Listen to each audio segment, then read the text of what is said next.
What is up, man? We made it back. Another weekend. Did Jesus come back? God damn.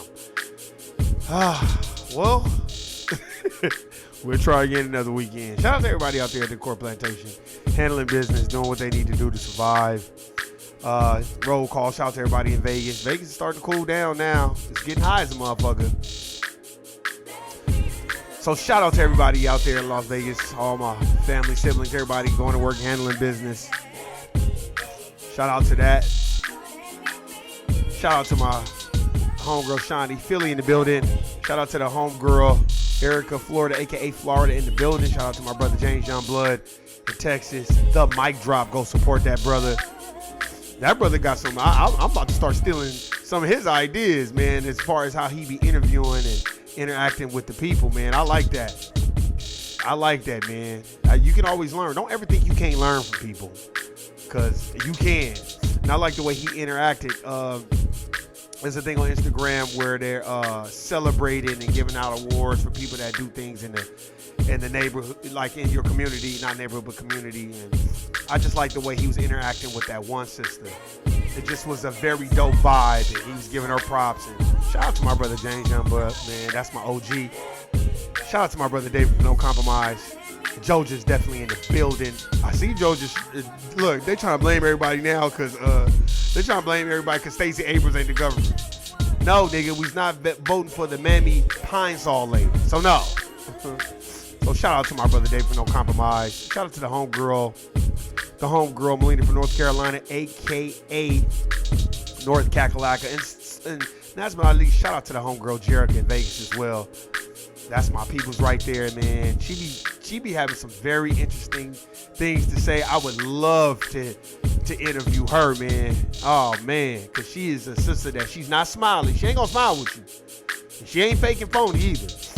But she's worked at the Core Plantation as long as I have, so just to get her insight. I want to start interviewing people, but I get it. We're going to have to do some code word and darken up the voices or something so people can't see it, but I would really like to just interview them on their take on the Core Plantation and advice to the young women and men coming up that's going to be embarking on this racist journey. But we're going to get into it. Scared of change, man. Let's get it.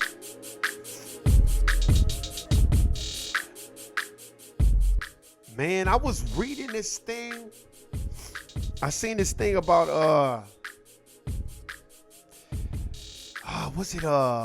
that cop in Las Vegas, Nevada, that his other fellow police officers, they turned on his ass. You know what? Look, scared of change. Let me tell you something. You're about to start seeing a lot of different racial groups start throwing each other under the bus because the changing of the guard is going to happen. You know what I mean? So you're going to see a lot of that. And when I saw that in Las Vegas, I was like, oh, man, here we go. Here we go. It's here now. You're like, Warren, what you mean? Y'all notice a lot of officers are starting to turn on each other and throw each other under the bus. It's basically the gig is up. It's almost like what's going on right now. When you look at the Dems, the Democratic Party, if you look at them as a whole, they're upset that a lot of black folk are like, no, we not just vote for you just because our parents told us to vote. So they're deeming us the enemy. And what's happening is there's a mental civil war. And most people will be like, well, Warren, what you mean? Let me give you my advice. I'll give you my advice of what I do and how I deal with, black folk. Because black folk are not going to always agree. And I'm going to keep saying this. When people be like, no, I'm going to vote for Kamala and, I don't care. She's black and she ain't, I'd rather vote for her than let that racist person get in. You know what you need to do? Have you read Dr. Claude Anderson's Black Labor, White Wealth and Powernomics? If they be like, no, be like, you need to read those books and just end the conversation. Shout out to Lord Jamar. Lord Jamar was on Godfrey's podcast, and this other dude was like nigga-splaining.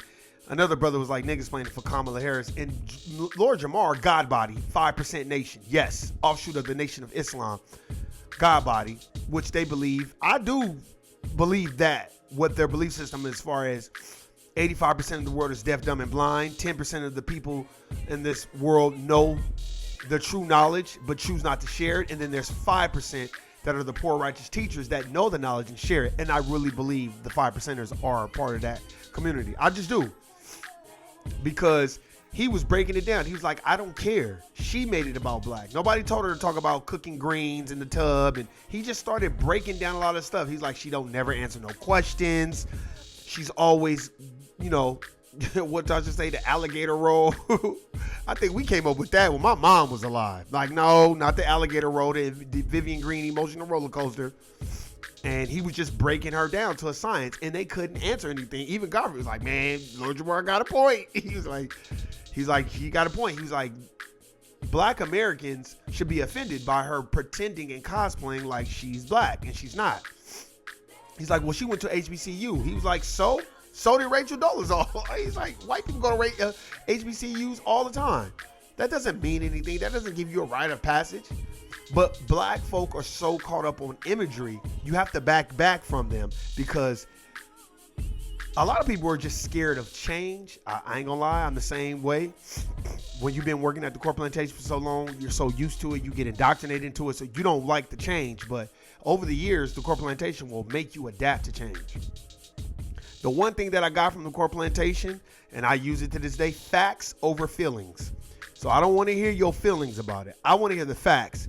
And if you notice, in this society today, nobody wants to talk about the facts. Everybody just wants to talk about the feelings. And it was so funny because I was talking to some people, and, you know, shout out to my homegirl Melina. We was having a conversation about it, and she was like, she said some real shit. She was like, Warren, motherfucker Kamala, motherfucker Trump, I'll vote for the motherfucker that's gonna do shit for black folks, so we ain't out here dealing with this racist bullshit every day. I was like, man, you got a point. I said that trumped anything I was about to say, because when my homegirl Melina said that, how could I argue her down about that? You know why? Because that's exactly what Dr. Claude Anderson teaches us. No, vote your interest. So when you hear a black person be like, I'm not voting for Kamala and I'm voting for Trump, I'm voting for whoever is going to take away this racist bullshit system so we can be treated fairly and equally. When my homegirl Melina said that, let me tell you exactly why I was like, that's mic drop. And you like, Warren, what you mean? You got to really listen to people. When she said that, I was like, Melina, I told her, I said, hey sis, it's a book called The United Independent Compensatory Counter-Racist Code by Neely Fuller Jr. And you know what he says? He says, I'm here to, I want to make sure the system of racism and white supremacy gets replaced with a system of justice, meaning the racial group that needs the most constructive help receives the most constructive help. She just said it without even reading the book. But then again, my homegirl Melina, very intelligent. She's from the South, very intelligent. See, Southern black folk, they are very intelligent because they're dealing with overt racism at all costs. It isn't like, see, West Coast black folk, for the most part, they like covert racism. They like a motherfucker to smile with them, do the Dougie, do the stanky leg, talk about how they watch Power, and then go in a room and nigga. Like, black folk are okay with that on the West Coast for the most part. But I'm for more like what Dr. Francis Cress Welsing says. Tell us what's being said when we're not in the room. If you're not going to tell us what's being said when we're not in the room, then you're just like Tim Wise. You're just regurgitating racial talking points. That's why in today's racial climate, you don't hear or see Tim Wise. He's probably still making speeches, collecting money from black folk, acting like a preacher. But a lot of the conscious people woke up and was like, no, you cannot talk shit about the Honorable Francis Cress Welsing, Dr. Francis Cress Welsing, and then think you gonna pander your racist bullshit to black folk. We already know how racist is, how racism works, and how it exists. And I think a lot of people right now are waking up. But I think a lot of black folk are scared of the change. They don't like black folk being like, no, I read this book, and they're not doing nothing. Oh, well, the president got to be the president for all people. Well, why is it they was the president for the Asian community when they gave them, set-asides and racial codified laws for them? See, there's a book called In the Matter of Color. I read that book a minute ago. I forgot a lot of the shit that's in this book, but they was writing a lot of laws that were based and helped white folk. And when I see this shit, I just be like, wow, like, man, not only do we got a long way to go, I feel like there's a time and a place, to have these discussions, and people get so involved in their feelings, they don't have no facts. You know what I mean? Just like Brother Reza Islam posted this thing. It was brought to my attention that Brother Reza Islam posted this thing, and it is true. That basically the state of Idaho, they like, no, ain't no vaccines over. No, none of that. Nope, no jabby jabs. No, none of that. Not like, we're not even gonna talk about that. We're not gonna raise no issues about it. We're not gonna fight and go back and forth. They already solidified it and done. A lot of states are doing that, from what I could tell. I know a lot of people that live in Texas was telling me that the Texas governor was saying the same shit during the jabby jab era. Like, no, once we bypass that, we're not going to be doing that to people because we don't want to be the blame if shit go, robust or go left. You know what I mean? You have to understand, man, some people are scared of change. They're scared. You see a lot of like immigrants. They're not liking how it looks because they know, change is coming. See, everybody, I'm gonna say this. David, no, I've been saying this for a long time. I gotta get this time away so I can interview him and James Youngblood. We just gotta get on the same page because I want to ask these two brothers this. What do y'all think the climate is of the immigrants now? Because you notice a lot of immigrants, they're scared now. They don't like what's going on. Here's my definition, not definition, but here's my view of it. I believe a lot of immigrants don't like what's going on because now black folk are not the permanent. We're not happy with being the permanent underclass, as Dr. Claude Anderson teaches. We have awakened and being like, hey, y'all not doing right by us. So, and no, we not hold nobody else's hand. Look at what they tried to do with hip hop. I see Fat Joe. I've never seen Fat Joe more than now because they gave him racial talking points. I don't know. Latinos created it 50-50. And then people was running with that. But then when the black grassroots was like, no, Fat Joe is lying and ain't no Puerto Ricans created no damn hip hop. Y'all call hip hop moringa music. Morena music or whatever the fuck it is. So stop. Y'all notice once we put that fire out, that had a lot of immigrants in an uproar. And the reason why they were in an uproar because everybody wants to attach themselves to black American culture when it's a way for them to get a bag, get prestige, get all this. Why do you think the Dems are putting people like Cardi B? First of all, no diss Cardi B, you can't read, especially not in English. And she just showed how dumb entertainers can be. She got up there and was reading, and I'm not even gonna play it because it just looks so contrived and dumb. And the Dems are insulting black folk by putting up all of these figureheads that are dumb. Meg Thee Stallion didn't even read her own contract, but y'all want to have her up there twerking and talking about go vote. And Meg Thee Stallion didn't lie. Now there's a documentary that came out and was like, oh yeah, I was fucking him, and I can't believe that she asked me that and all this other stuff. See, that's what you get. Gayle King, that's what you get too. Even though Tory Lanez is an immigrant, but at the end of the day, y'all didn't know that she was in relations with this man? That man is 4 feet tall. And Meg Thee Stallion is 6'6". You know they gonna have issues. That's why he that's why he shot her in the pinky toe. That's why he told her bitch dance. Fuck bands to make her dance. Bullets make her dance. Type shit. When you see all this shit that's going on, you like, wow, people are really scared of the change. And I'm not talking about whether Trump wins or Kamala wins. I'm talking about just the fact that black Americans are like, no, this is our culture. You're not going to take it over. We've been doing this.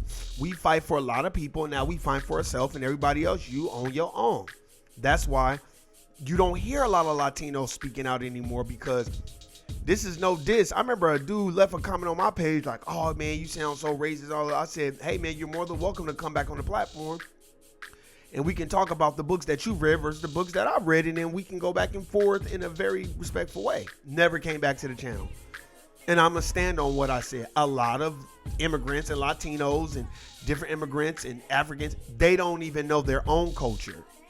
And two, how you going to argue me down about the United States of America Well, my ancestors built it for free without repayment, and you came here and you don't know where you came from, why you here. No. See, all these other immigrants and racial groups, they be wanting to tote their flags and all this. But I'm gonna ask y'all one question: how do they act at the corporate plantation? They replicate the behavior of the dominant society. So that whole culture, I'm Latino and all that shit goes out the window, because you can't go in no goddamn corporate plantation job waving your Puerto Rican flag around. But see, I blame the dominant society, because y'all want to empower these immigrants over black folk, because black folk are owed something and we're not going to take anything. So y'all were okay with opening up the floodgates and letting all these immigrants come over for cheap labor. Now it is backfired, because now you're like, it's too many of them over here and they think they run shit. So now you want to run behind black folk on some, oh, this is not fair to black Americans. Well, where the fuck was y'all at 20 years ago when Dr. Claude Anderson was talking about, hey man, y'all trying to make black folk the permanent underclass? So we got to look at that. We got to remind ourselves of that.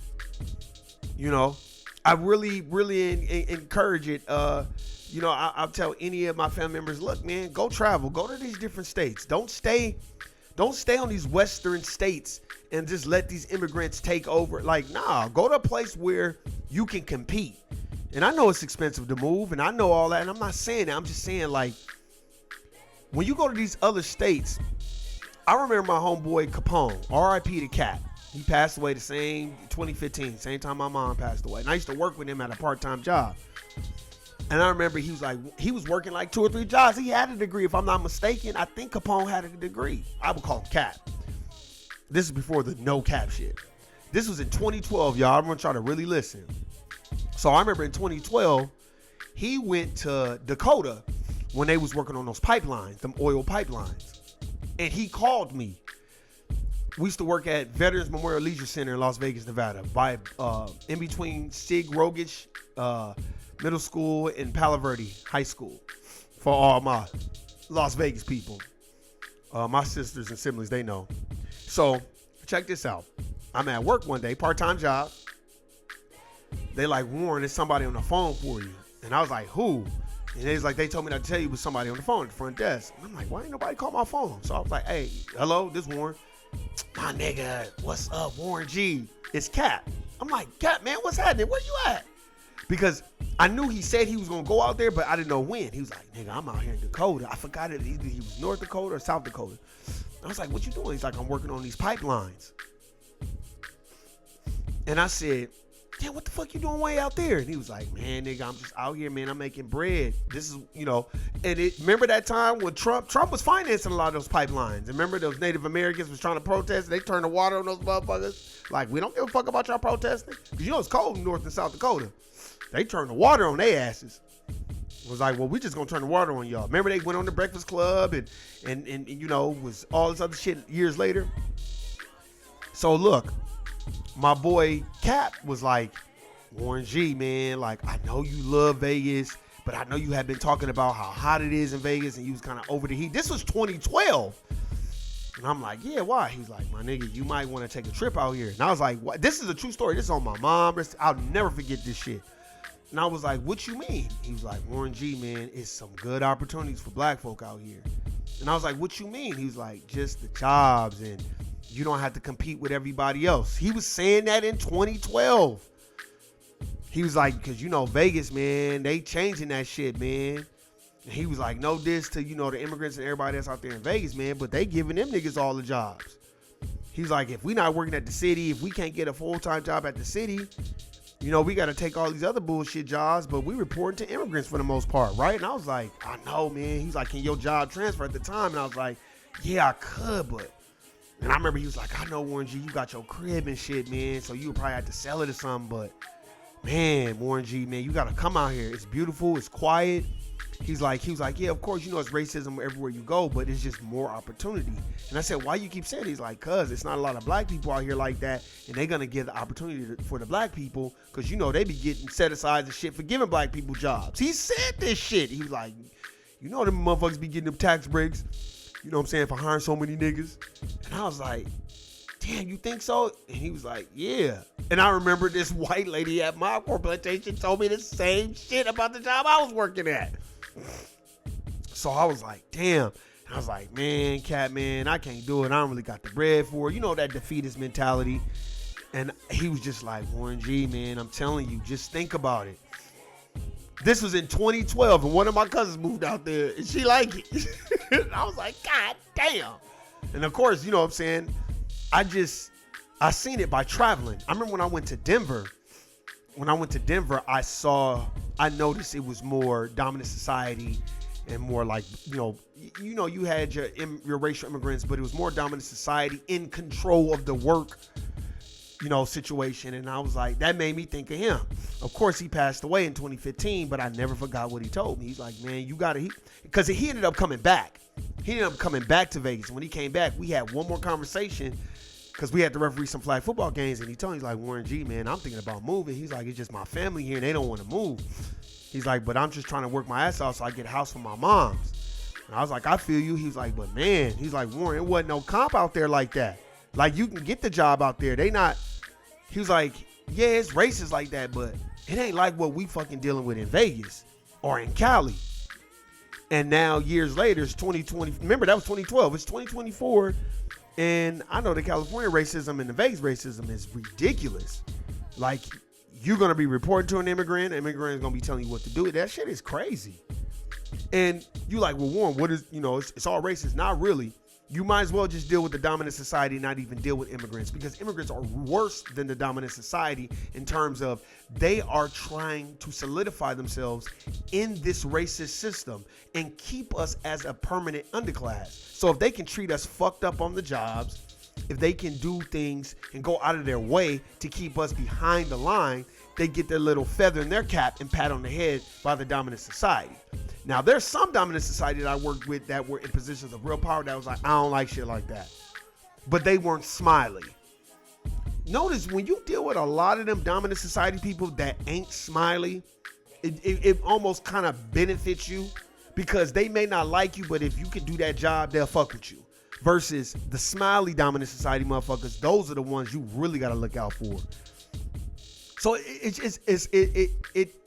it really opens up my mind about how scared of change a lot of black folk are, because they want us to think like, no, we vote for Kamala no matter what because she's black and all that. They don't even care about we're not getting no set-asides. We're not being focused on for relief systems that can put us in positions where we can do better for our community. They don't care about any of that. Black folk for the most part have been so conditioned to be symbolism thinking in their thinking. They don't care about the real tangibles that we're supposed to be asking for. And then when you start asking for them, they be mad at you. Oh, you one of them. You a MAGA. You this, you that. And it's like, no, I just know what we are deserving of and we're not getting that. Or they're like, oh my God, you're not getting reparations and all that stuff. Okay, well, good for you. But this is what I'm standing on. So when you see a lot of that stuff, you have to wake up and understand what's going on. And I just think a lot of people are afraid of change. They're afraid of people awakening. Like I said, a lot of people want to drink the blue pill smoothie. They do not want to wake up and understand how deep the rabbit hole goes. That's why I always be like, have you read Powernomics by Dr. Claude Anderson? And people be like, no, I don't know what that is. And I'll be like, yeah, man, you should read that book. And I'll just stop talking. Because you're trying to reason with ignorance. Not that I'm better than nobody, but if I've read a book called Powernomics and Black Labor, White Wealth by Dr. Claude Anderson, who strategically breaks down the political warfare game that goes on and the social game rules inside of the political warfare, and he's telling you exactly how to operate within that system from A to Zinc, what to do, how to vote as a block, how to, demand certain things, because if you don't demand it, it's called the benign neglect policy, where they'll just act like you don't exist and then give you the goddamn Hansel and Gretel crumbs. So if you haven't read his book, then there's just no need for me to even have a conversation with you, because we're just wasting time.